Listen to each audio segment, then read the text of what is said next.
Hey guys, welcome back to Cumberlatchia and welcome to Crocktober.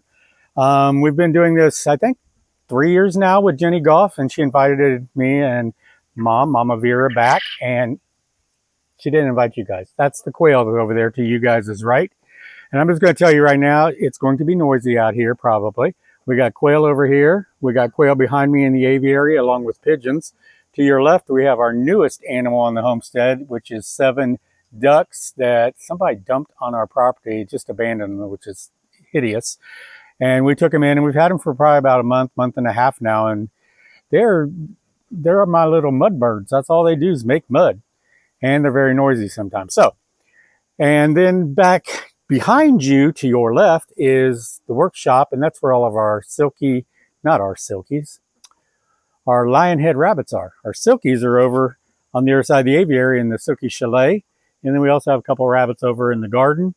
But after I get everything put together and get it cooking, I might just grab a silky or a lionhead and show you what we got up here.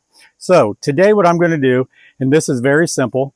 First, I just want to let everybody know, everybody uses the crock pot for cooking meals. You don't have to use it just for cooking meals. I'm not going to cook a meal today. I'm actually going to cook a drink. Other things you can use it for are non-food items. You can melt wax in here to make candles. You can actually fill it, I believe it's with, what is it? Hydrogen peroxide? I believe it is. I'm going to put a link down below to my website, gregs-kitchen.com, and I will have everything, non-food things that you can do in the crock pot. But if you put that in there and heat it up and put rusty tools in there, I know it sounds terrible, but some of your wrenches and pliers and everything, and especially up here, I've got all kinds of rusty tools because I forget to put them away. But you can put them in there and use it for cooking that. You can use it to melt down, actually, if you want to make soap, which I'm making soap now. I'm making goat milk soap. And there's 2 different methods, the hot method and the cold method. If you want to do the cold method, which is with the lye on, what I do is melt or freeze the goat's milk, mix it up. It's a little, can be dangerous, but it's easy to do. My great-grandma did it. My great-great-grandma did it. They all made lye soap. And you can also make it in the crock pot doing a warm method, which is a lot easier and a lot safer. So you can do that. If your kids have a bunch of crayons, you can melt them down. First, putting them in a little container, stick it in there, just a little bit of water because you don't want a bunch of steam and water dripping in there, and melt down the candles or the crayons, and you can make little candles and different things with it. But there's a lot of things you can do with a slow cooker that people don't realize they can do because they think it's just for food. But today I'm going to make a drink. I'm going to make a spiced, there they go. Told you the ducks are going to have to get a little camera time. And I apologize, but they're going to do it. So I'm going to make a spiced apple cider. I've already got 8 cups of apple cider in the crock pot, and I got it set on low. We're going to cook it for at least 2 to 3 hours. And the nice thing about this is if you're going to do it for Thanksgiving, Christmas, people coming over for a party, this is going to make your house smell great. And a little bit Cumberlachia is going to smell great up here. So you not only got a potpourri, which is another thing you can do in the crock pot that's non-food. You can do a potpourri in here, let it simmer on low when you want to make the house smell good, having a party or whatever. But right now I've got it on low. We're going to cook this, maybe simmer for 3 or 4 hours. Like I said, I've got 8 cups of apple cider in here already. You can use whatever you want. It doesn't have to be the real expensive stuff because we're going to make it even better. So we're going to add flavor and spices to it. I'm going to keep the lid on it right now because the leaves are falling, and I have a couple squirrels up here in the tree that keep throwing acorns at me. So if you hear a loud pop behind you, that's just an acorn hitting the tin roof. So first of all, I'm going to cut up an orange. Use whatever orange you want. If you want to use some of the smaller ones, you can just use a couple. But this is just going to add a little citrusy flavor to it. And I'm just cutting them in thin slices because I want to get more surface area. If you cut them in large slices, you're going to have 3 or 4 big old slices in there, and they're not going to get the juice and all the flavor. So we're just going to shave this down, put it in there. And I can't wait because I think I'm getting, get that through, a freeze dryer. And if I get that freeze dryer, I'm going to be freeze drying a bunch of citrus.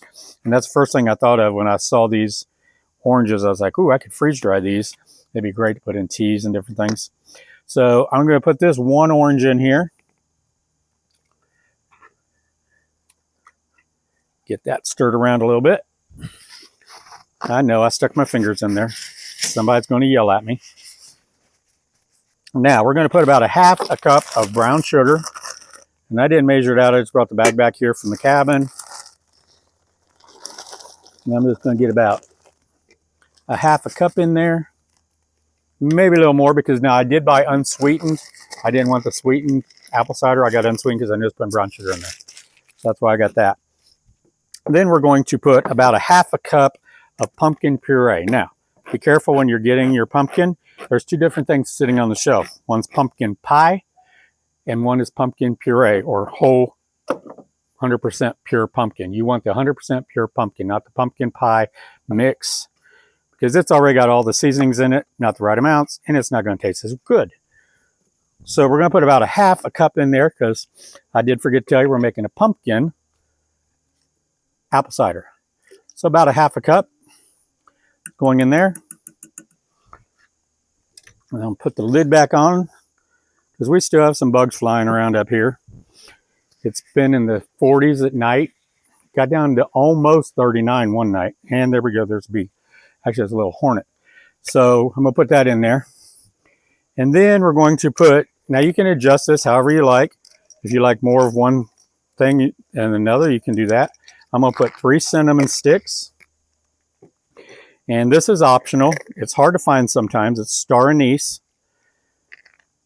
And if you can see that, I'm going to hold it right over here so you can see what a star anise looks like. Basically a little star. We're going to put maybe 3 of those in there. They smell really good. It's my kind of mapley smell, maple cinnamon. And I'm going to hold off on that for a second. We're going to put a little bit of ginger in here. Probably about 1/4 teaspoon. And I'm going to put a little bit of cinnamon. Even though I'm doing the cinnamon sticks, I'm going to put probably about 1/2 teaspoon of cinnamon in there. If I can get that open.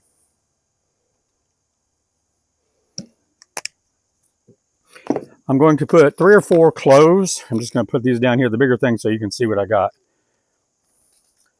Got some cloves there. There's 5 cloves with a couple of little chunks. And let's see what we got here. Ground ginger. I already put that in there. We got the cinnamon sticks. We got the cloves.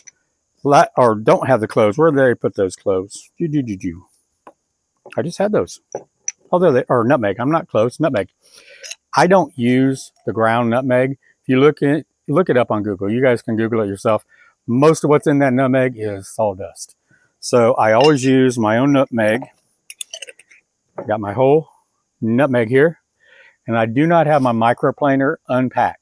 As you guys know, I'm up here on top of a mountain in a little bitty cabin. We converted a camper into a cabin as we're getting ready to build our big cabin.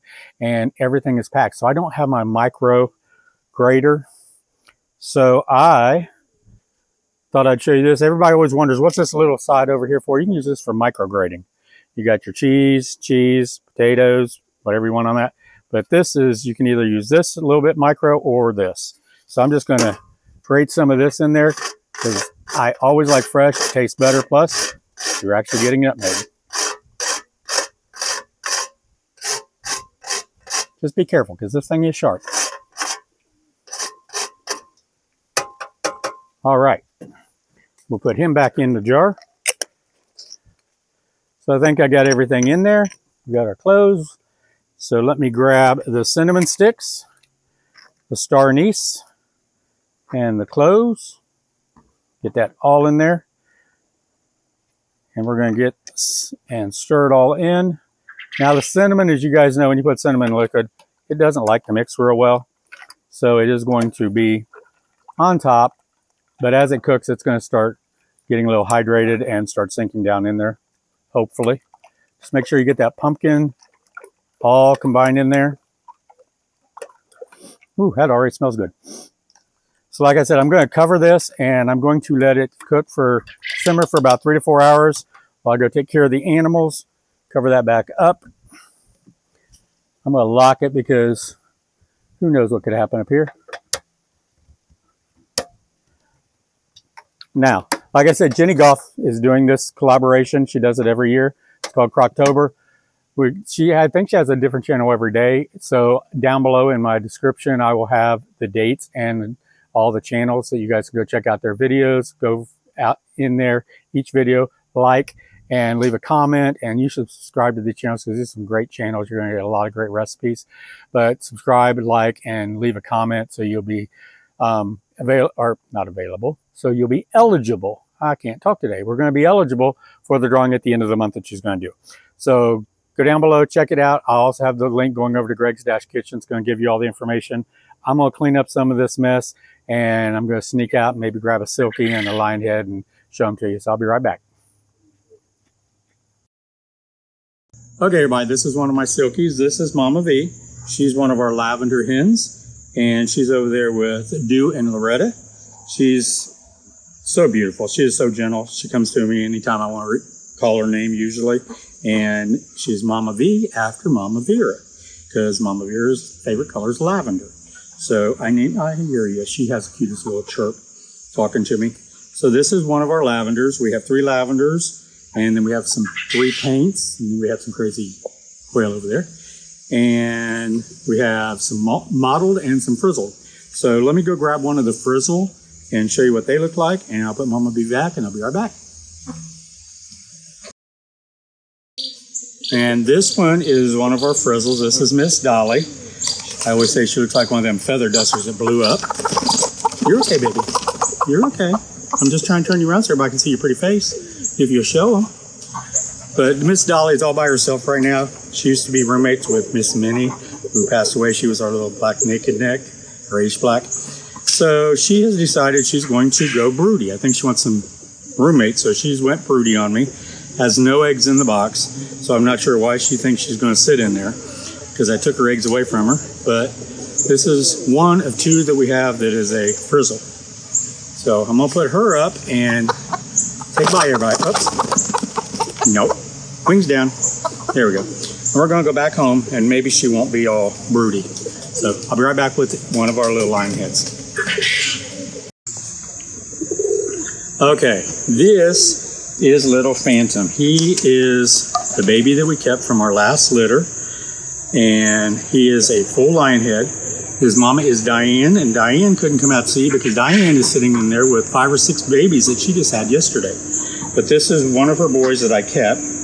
He has an issue with so much fur. I brush him every day. I sit out here with him. That's Conway back there, the rooster. He's one of the silky roosters. But this is Little Phantom. I named him Phantom because half his face is black over here, darker. So I named him after Phantom of the Opera. He is such a sweetheart, and he just sits and cuddles with you. Let's put his head up under your neck. But we get the rabbits out every day. They get touched, petted, played with, brushed. At least once a week, they all get out and get them play in the grass, and they all get their nails done and brushed. But this is our Little Phantom. We have, let's see, in there 2, 3, 4, 5. We have 11 rabbits. 3 of them are lion head lop mixes, and the remainder are pure lion heads. And I shouldn't say 11 because we have 5 or 6 babies in there. So we got 15 or 16 babies now. But this is my little buddy. I kept him from the last litter. Said I wasn't going to keep any, but I did. So I'm going to put him back and be back with you in a couple hours when this is all done. Talk to you soon. And these are our little mud birds. They're beautiful, but they're noisy and dirty. That water is crystal clear in the morning. I change it every night, and they have 2 buckets of water in there, and within 5 minutes, it's nothing but mud. So that's the newest addition to our farmstead up here. As I was telling you, somebody dropped them off. They weren't even feathered out when we first got them. They barely had pin feathers coming out. They were all downy. So they were probably only a couple weeks old. But as you can see now, they're almost totally full grown. This one right there, she's got her feathers on her nose. She's been digging in the dirt. So those are our babies. Okay, everybody, we are back, and it smells wonderful. I'm over at the Silky Chalet, and I can smell it over there. I smell citrus, and I smell apple spice. So let me open this up and get my Cecil. I mean Conway, not Cecil. That's Conway. He wants some of this too. Everything is dissolved down in here. Most of the cinnamon has incorporated into it. Just remember when you do this, we do have the small cloves in there.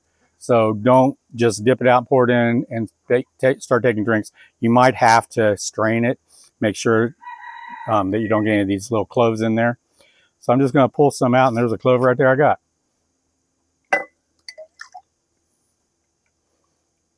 Oops.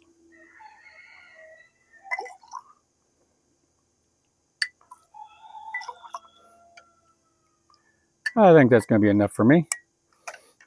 Put that down and put the lid back on.